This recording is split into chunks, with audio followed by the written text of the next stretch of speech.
Hello beautiful people, wonderful people, welcome back to my channel. I'm Comfortable and this is Gist with Comfy. If you're stumbling upon this channel for the very first time, you're highly welcome. Do what to hit that red subscribe button and the post notification bell. In that way you always get notified anytime I post a new video. Welcome back to yet another video.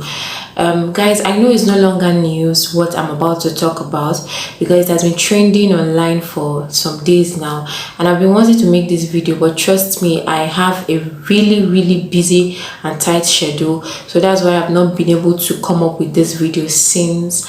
And as I'm making this video now, it's 1 a.m.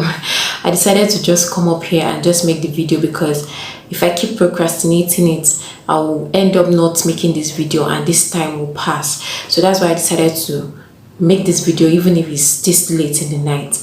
Anyways, without further ado, let's just get down into the video already.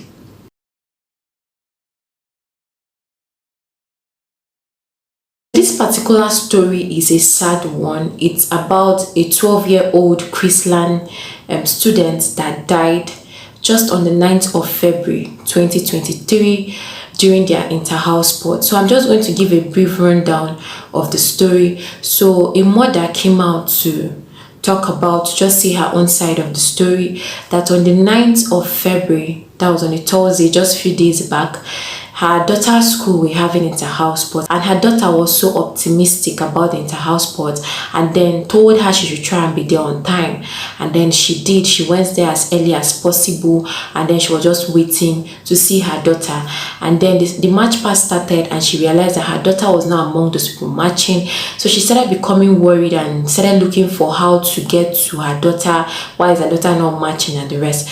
So to just cut the long story short, she went down to where the students were, and then she actually found out that a student had fainted. To cut the story short, she found out that her daughter had fainted and then was rushed to wherever, to a hospital. So when she followed suit, she actually realized that when she got to the scene or to the hospital, her daughter was dead. She went there and met her daughter dead. So the woman just came out to say her own story. Maybe I will leave the full video on its own for you to watch because it's actually like a 16 minutes video. I might leave it for you guys to watch to really hear the full details, but I'm just here to say a few things.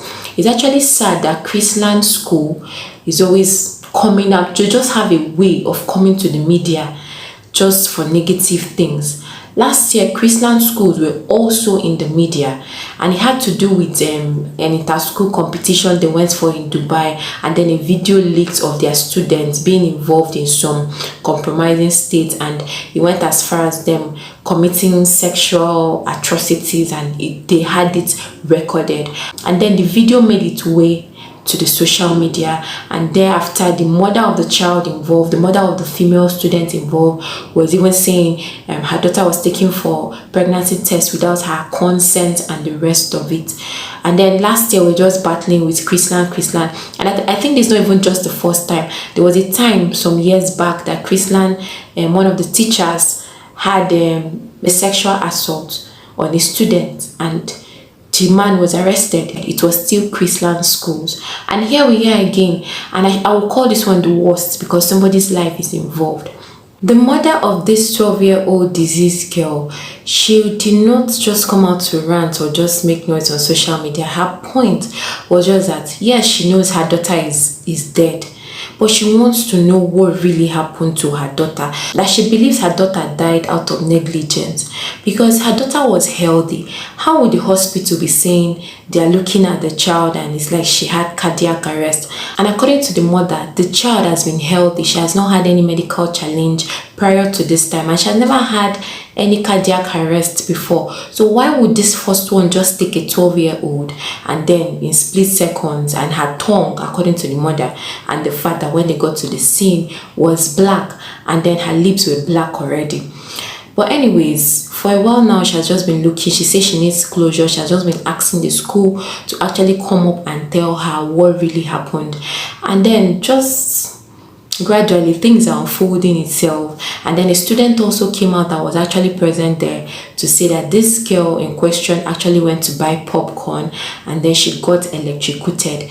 That now sounds better why the tongue should be black, and it's more like the school is trying to cover up something so that it's not be like, okay, they neglected the students and were left under their custody, because the mother said there was no medical attendance there was no proper medical attention given to those students. I know this is an inter-house sport. A student can fall from any physical activity, and then there was no ambulance, there was no medical attendance, there were no trained nurses and doctors. According to her, it was just one of the nurses that followed her child to the hospital. So this is where I'm pained. And now, us now knowing that this girl was electrocuted, it makes more sense. And then somebody poured her water. If they were trained personnel in that particular place, they will know that when somebody is electrocuted, you don't pour water on the person. If you pour water on the person, you're helping the person to even die, because the person needs everything about the person at that moment should be dried. The first thing to do in that kind of incident or that kind of accident is to first of all give that person a CPR, a cardiac massage. That's the first thing to do, to see how to resuscitate the child. And if there was an ambulance, just carry the child into the ambulance immediately. As you're still trying to give the CPR, oxygen could also be administered to her to see how to revive her, not pouring her water. Pouring her water is more like even making her to freeze the more and even die quick. This is actually sad that there were no trained personnel there. So in a place that students are handed over to your custody and then you could not handle them well, a parent gave a child over to a school to take care of, and then the child comes back dead to the parents. It's a sad one.